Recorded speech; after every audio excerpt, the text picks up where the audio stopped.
Hello everyone, today I will teach you English literature of 7th class, and the name of the chapter is Within the Jaws of Death. Jaws means its lower part of the face. Okay? This is class 7. Well, let's begin this chapter now. Dusk had fallen, but Virendra Singh was still busy working in his office. Suddenly, the door opened, and a young man carrying a small leather suitcase came hurriedly into the room and asked, "Are you Vakil Virendra Singh?" So, this chapter starts when there was a time of evening. Dusk means evening. There was a time of evening. The evening had started. Virendra Singh was still busy in doing his work, and he was in his office, and suddenly the door of his office opened, and a young man, and he had a leather suitcase with him. He hurriedly came into his room and asked him that whether he was Vakil Virendra Singh. Virendra Singh stopped writing and looking up at the youth, answered, "Yes, I am Vakil Virendra Singh. What can I do for you?" As when the young man entered and he asked whether he was Vakil Virendra Singh, at that time Virendra Singh was busy in doing his work. He was busy in doing his work. So he looked at the young man and asked him what he could do for him. First of all, he told that he was Virendra Singh, Vakil Virendra Singh, and what he could do for that young person. Next paragraph. "I have come to you on an important business," said the youth, closing the door as he came into the room. The young man said that he had come to Vakil Virendra Singh for an important work, and he closed the door of the room of his chamber. Next paragraph. Virendra was tired and did not want to take up any fresh job for the day. "Look," he said to the youth, "it is quite late now. Can't your business with me wait till the morning?" Well, up to that time, Virendra Singh had done lot of work, because that was a time of evening. So throughout the day, the whole day, he worked very hard, and in the evening he was tired a lot. So he just asked that young man that his work could be postponed for the next day morning. The next paragraph.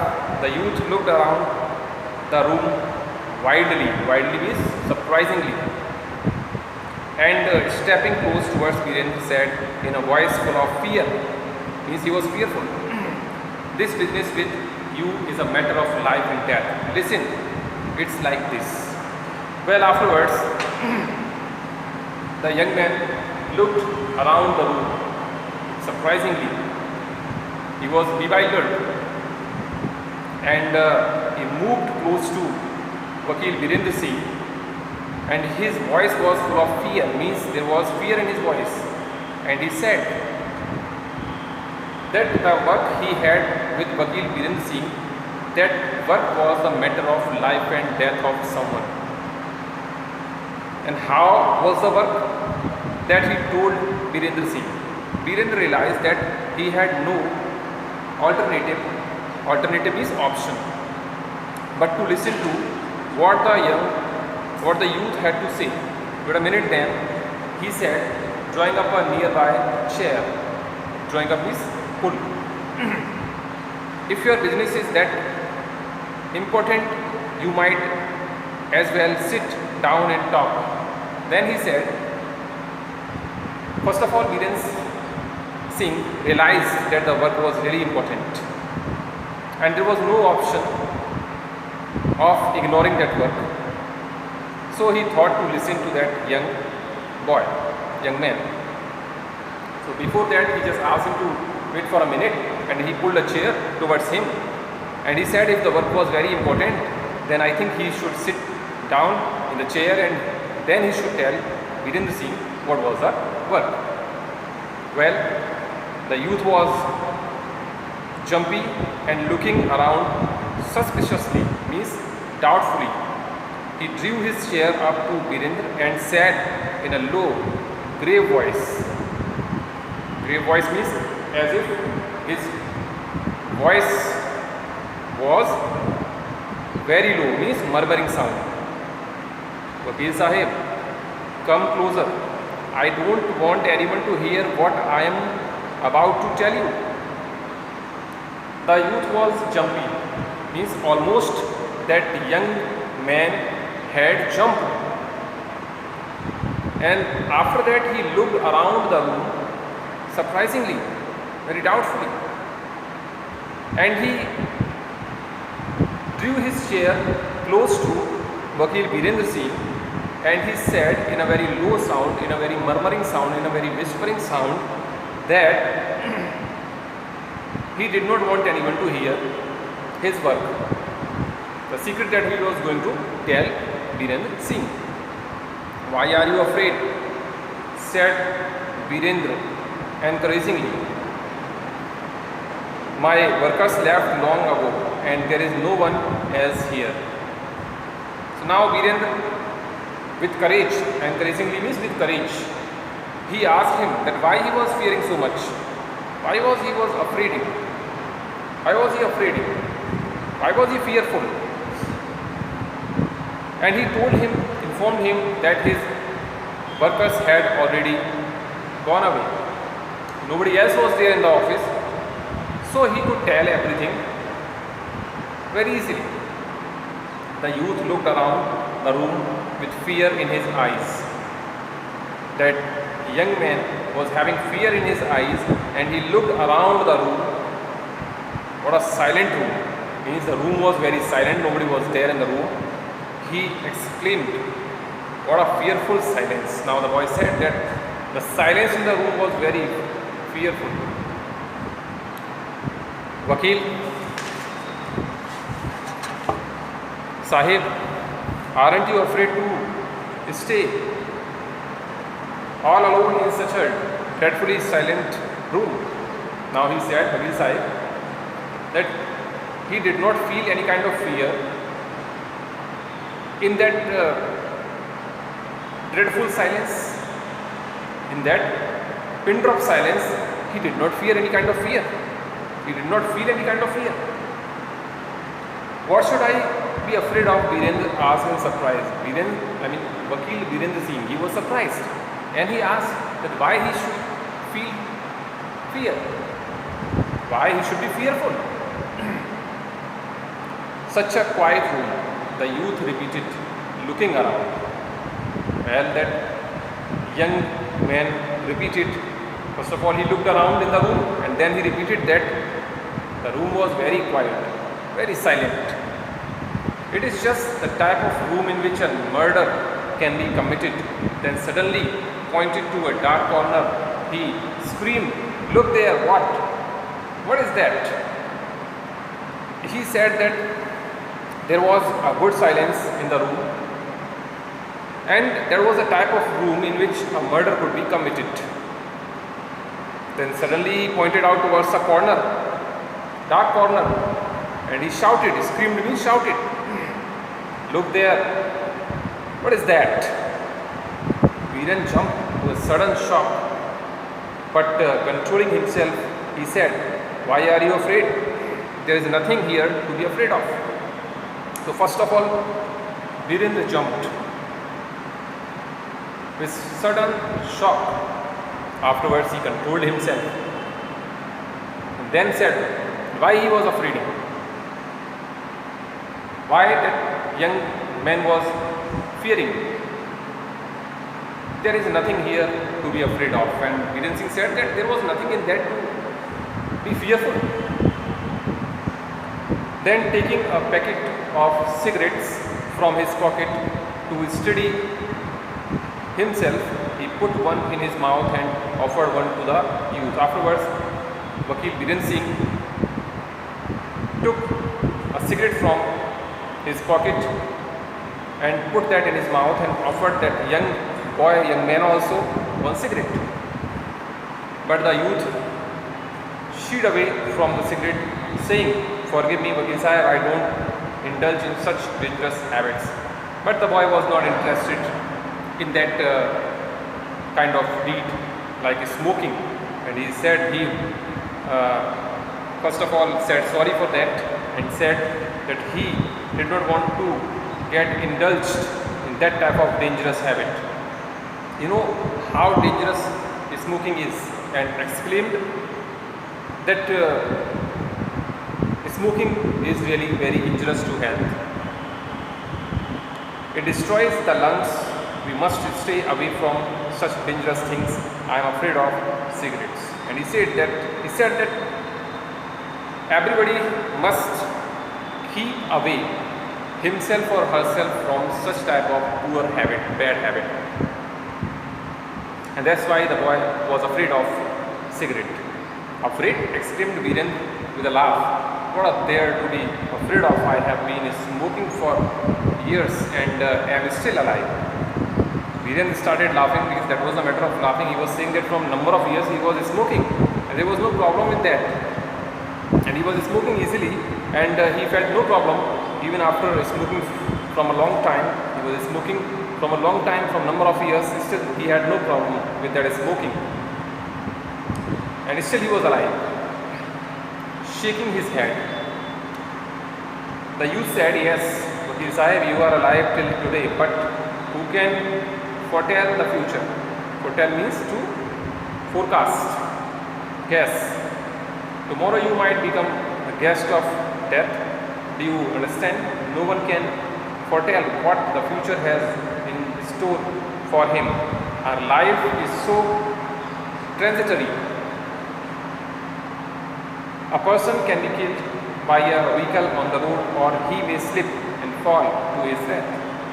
There is no guarantee of life. The boy was trying to make Vakil Sahib understand that he was, till that moment he was alive, but no one could tell what would happen in future. The next day he might be a guest of death. Who? Vakil Sahib, Virendra Singh. And no one can certainly tell anything about tomorrow. What will happen in future? Can you tell? No. We can guess only, but what really will happen in future, nobody can tell that. Even the palm readers, they just try to guess, but actually they are not 100% sure. Yeah, 99% they can be sure, but not 100%, because 100% surety can be given only by Almighty God.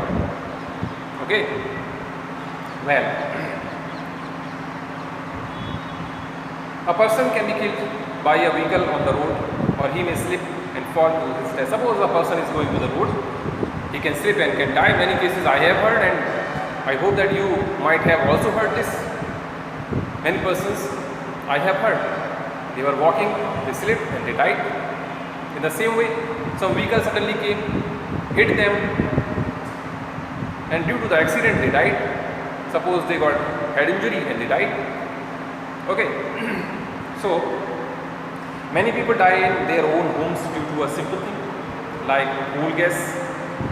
You know, coal gas, a dangerous gas which can be a cause of death of someone. Sometimes people die at home because of the coal gas. Coals are burned and harmful gases, emerges.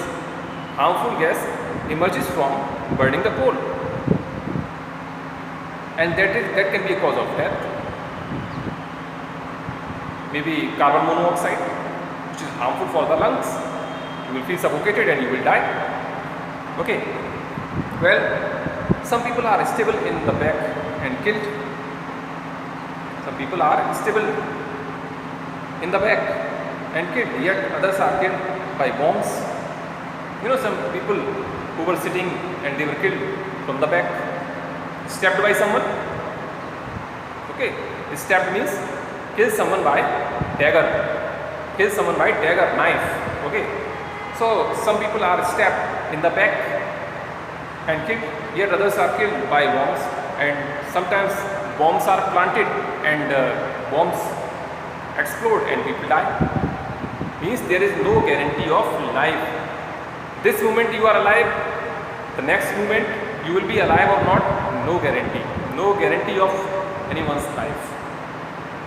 One can never tell when one will be killed and which will be the last day of our life. There is no surety about that, today or tomorrow. Any day we can die, any day we can be killed. Virendra was surprised at this strange outlook on the way of death. Well, outlook means the point of view, means thinking of someone. So Virendra Singh was very surprised hearing the explanation about death in that way by someone. But all human beings don't necessarily meet such tragic deaths. But you know that all human beings, there is no compulsion of such type of deaths that they will get. It means there is no guarantee in what way the death will come. No one can tell you. No one can tell you this in what way the death will come. Okay.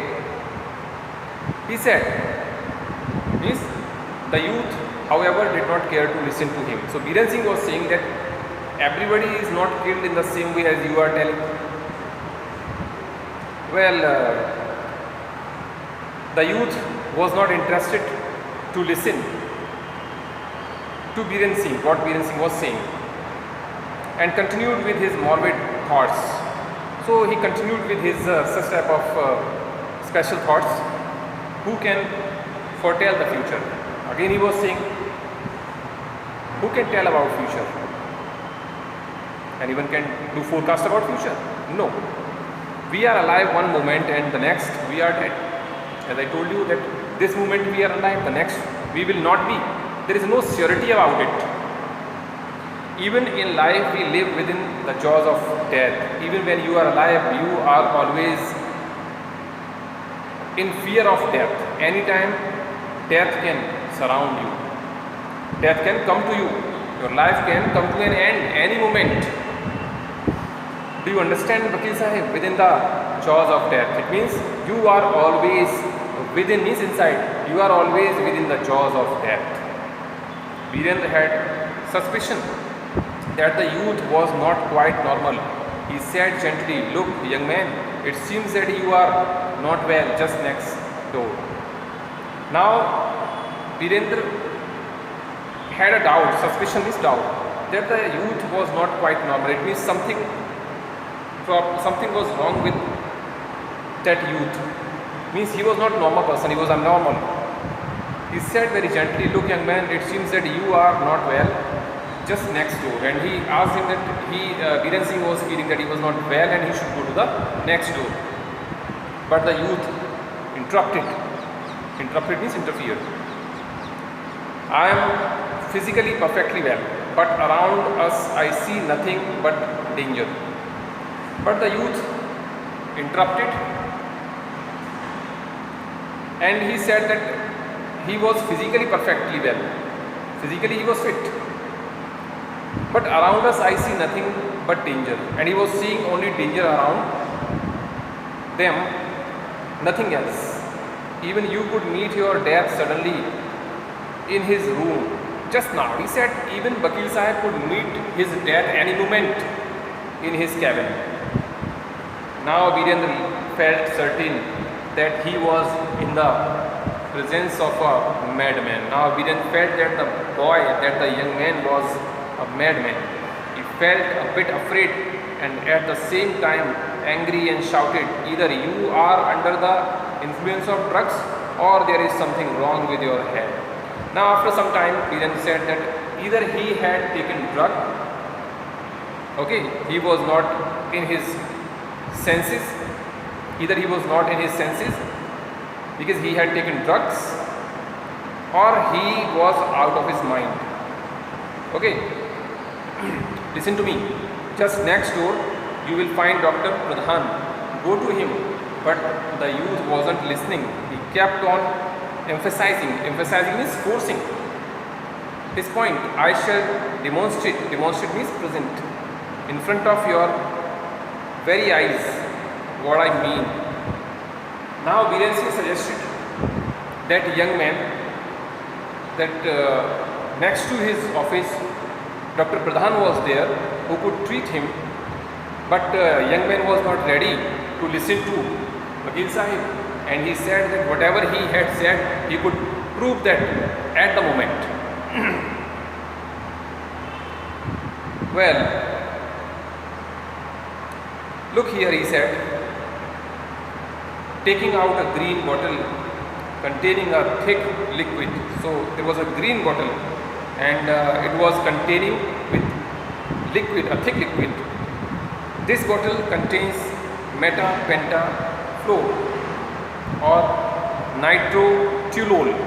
So that was the liquid. The name of the liquid was metapentafluor, or it could be said nitrotoluol. It looks like a beautiful harmless liquid, and that looked a beautiful harmless liquid. But if I were to spill just one tiny drop here in this room, the effect would be as disastrous as that of the atom bomb dropped in Japan. Do you understand?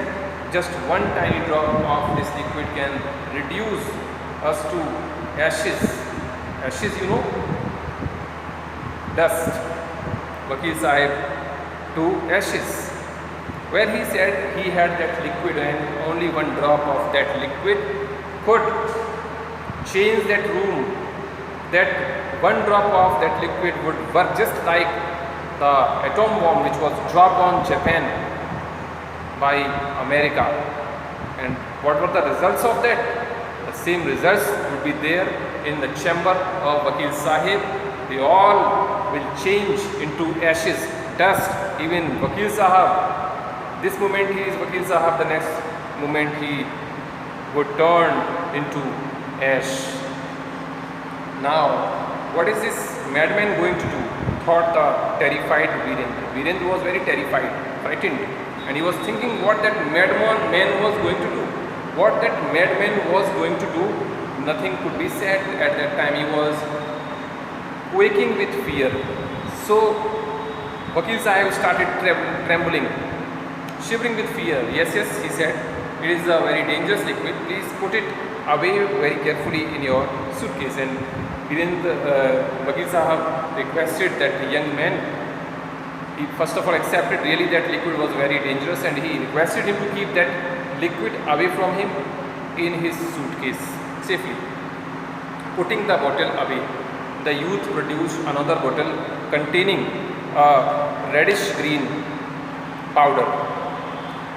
So that bottle he put away, and another bottle that madman took out from his bag, and it was the bottle was containing a reddish green powder now. So first of all he put that bottle away. Afterwards he produced another bottle, and this bottle was containing a reddish green powder. Showing the frightened Virendra this bottle, he said, look at this bottle, it contains millions and millions of deadly germs. Now he showed that bottle to Virendra and said that that bottle was containing millions and millions of deadly germs which could, like corona, you know. Well, if one of these minute little germs touches our body, we will be dead in seconds. And he said that if the tiny particle of that powder touched, the little germs touched their body, then they would change from live to dead. They will change into dead bodies within seconds. And if I remove the stopper from this bottle, what will happen? And he said, if we open the lid of that bottle, then what will happen? Saying this, he pushed the bottle right under Viren's nose and made as if to remove the stopper, and afterwards he put that bottle just beneath the nose of Virendra, and he tried to show off that as if he was about to open the lid of that bottle. Means as if he would open the lid of that bottle. He pretended like that. So what was the effect of that? Virendra jumped up terrified. He was shocked. He jumped up. Now what are you doing? He shrieked. Virendra shouted. What was he doing? What was the man doing? You can't play about with such a dangerous thing, and suggested him that he could not play such type of dangerous game. Put it away very carefully. Please put it away in your suitcase, and requested that young man that please put this bottle also in your suitcase and away from me. Virendra was convinced that he had fallen into the hands of a madman. Now Virendra was feeling that definitely he was in the custody, a type of custody. He was in a kind of jail in the presence of that young man. He was feeling that his life was in the hand of that madman that time. What mischief would this lunatic means crazy, mad, do next? Now he was thinking what that lunatic, that crazy person would do the next. How can I get out of his clutches? Now he was thinking to get out of his clutches. He thought anxiously, means worriedly. He began to reason with the youth, means he started giving him logics. I realize that you have some very dangerous articles with you.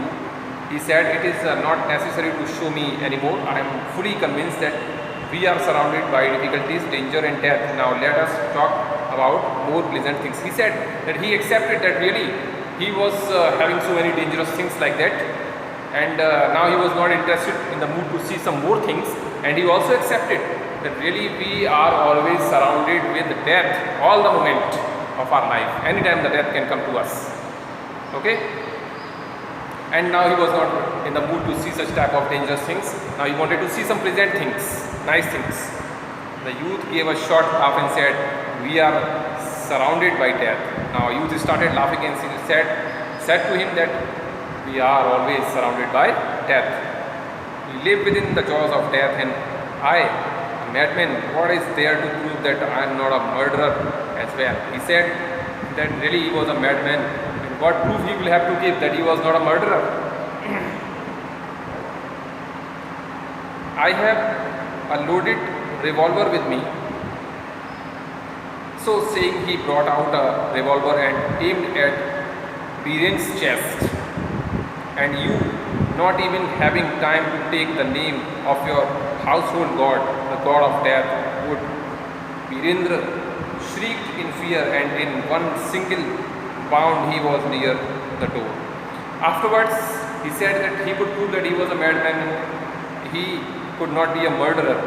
And afterwards, he took his revolver out and loaded his revolver and aimed the revolver at the chest of Vakil Virendra. And he said that in a moment that revolver could take his life, the bullet could take his life, and he would not get even the time to remember his God, think about his God, God of death. And Virendra shouted very loudly, and in a second Virendra reached the door. The single bound he was near the door, and within a second Virendra was near the exit of the room. Shaking like an aspen leaf. So Virendra was shaking like an aspen leaf. He babbled, yeah, you, what sort of man, shortest type of man are you? Yes, I am fully convinced. Even while alive, we are within the jaws of death. Life is full of danger. Now there is no need to exemplify this fact further. And he accepted that really, he said, he started speaking with pauses. Okay, and he said that what type of man he was, and he was fully convinced that life is always surrounded with death, and life is always in the jaws of death and life is full of danger, now there was no need to exemplify, means there was no need to present any more example to prove it. Well, putting down the revolver, the youth gave a short laugh and asked, "Have I really convinced you that life is full of danger?" Virendra walked back reluctantly to his chair and steadying himself said, Yes, I am fully convinced this life is most undependable, unpredictable. We are alive one moment and the next moment we could be dead. Human life is short-lived, transitory. Any moment could be our last. We are forever within the jaws of death. Well, the young man put down his revolver and afterwards he started laughing, and afterwards he asked Virendra that had he really convinced Vakil Virendra Singh that our life is always surrounded with death. Unwillingly, reluctantly means unwillingly, Virendra came back and sat in his chair, and he said that he was fully convinced that there was no doubt and there was no suspicion about it that life is always surrounded with death. There was no need to give any more example about that. He was fully satisfied that life is always surrounded with death and life is always in the jaws of death, within the jaws of death. One moment we are alive, the next moment we will be alive or not, nobody can say about it. Human life is very short-lived, transitory, and any moment our life can come to an end. So we are forever within the jaws of death. The youth asked again, Vakil Sahib, you say that life is unpredictable, means there can be no prediction about death, guess about death, that we live within the jaws of death, but if you die, what will happen to your dear wife and children? Will they not be left unprovided for? Think of what a miserable condition they will be in with nobody to care for them, to provide for them. He said that there was no guarantee of life. Again, the young man said, Vakil Sahib, as he said that life was unpredictable, we always live within the jaws of death. But if Vakil Sahib died, he got dead, then what would happen to his dear wife and children? Who would provide them things? Who would provide them their things for survival? Who would take care of them? Fear-stricken Virendra also began to think on these suggestive lines. Yes, you are right. He said, if I die, my dear wife and children will really have a miserable time. Miserable means very sad. And children will really have a miserable time. Poor Virendra fear and distorted his power of thinking. Who will provide for them? He cried, where will they get money for food and clothes and to meet their everyday expenses? Now Virendra was fear-stricken, means he was full of fear. And he was saying, he started thinking, really those were the lines which were giving good suggestions. He said, if he died, then who would feed his wife and children? And they would pass a very sad time. And Virendra was fearful, and his power of thinking was destroyed that time. Who would provide the things to my children and wife? He started crying. And where they will get money? Where they will get food and clothes?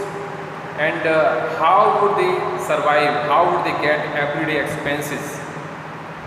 The youth smiled and stood up. Suddenly, he brought his fist down on the table with a bang. Bang means, okay, and said in a serious voice, Vakil Sahib, it was only to stress this vital means big, fact that we live within the jaws of death, that every moment might be our last, that I have been giving you all these demonstrations.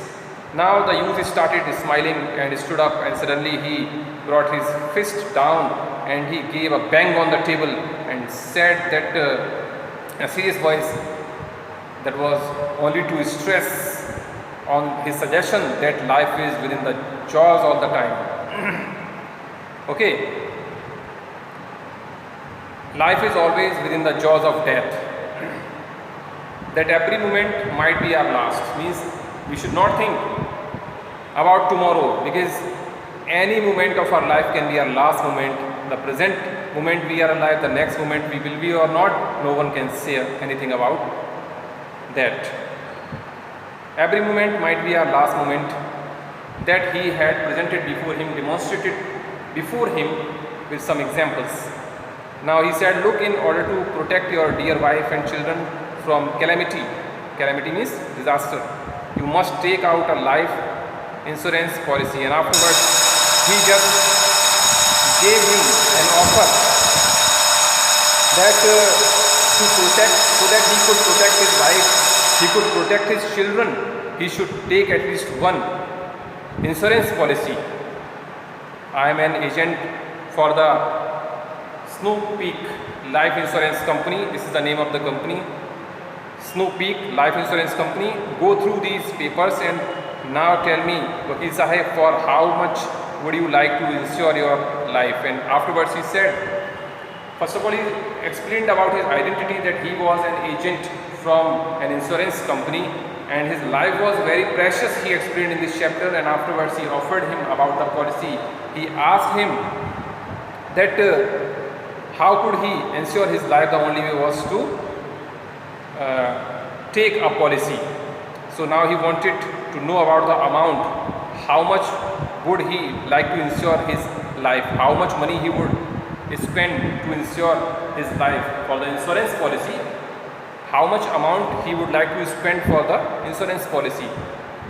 10,000, 12,000, 15,000. He gave him some offers about the insurance policy.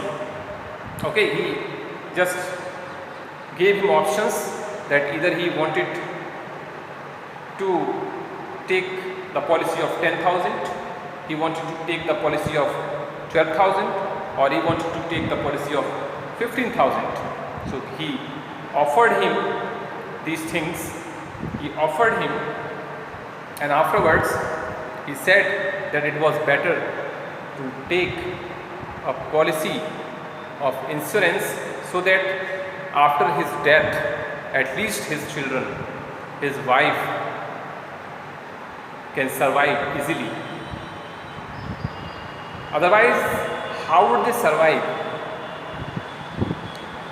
The things of basic needs, they will not get without money. From where they will get money? Anytime we can come to, our life can come to an end, we can die anytime. No one knows about future, what will happen in future. So giving these demonstrations, giving these examples, showing him dangerous things, he tried to convince Vakil Sahib, and in the end he convinced him, and he told him his identity. In the beginning he presented himself as a mad person, as a crazy, as a lunatic person, but in the end he told him that he was an agent of insurance company. The name of the insurance company was Snow Peak Life Insurance Company. He explained later that, and he said that he should take insurance policy.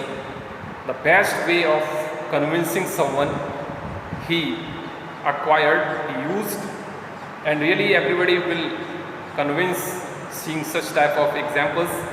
And I hope Vakil Sahib was also convinced that he should take a policy of insurance, so that he can protect the life of at least his wife and children after him. He can save their life, he can provide them money for fulfilling their basic needs, and thus the chapter ended. This chapter is over, children. I hope you enjoyed this chapter. In the next video I will explain the next chapter. Till then, goodbye.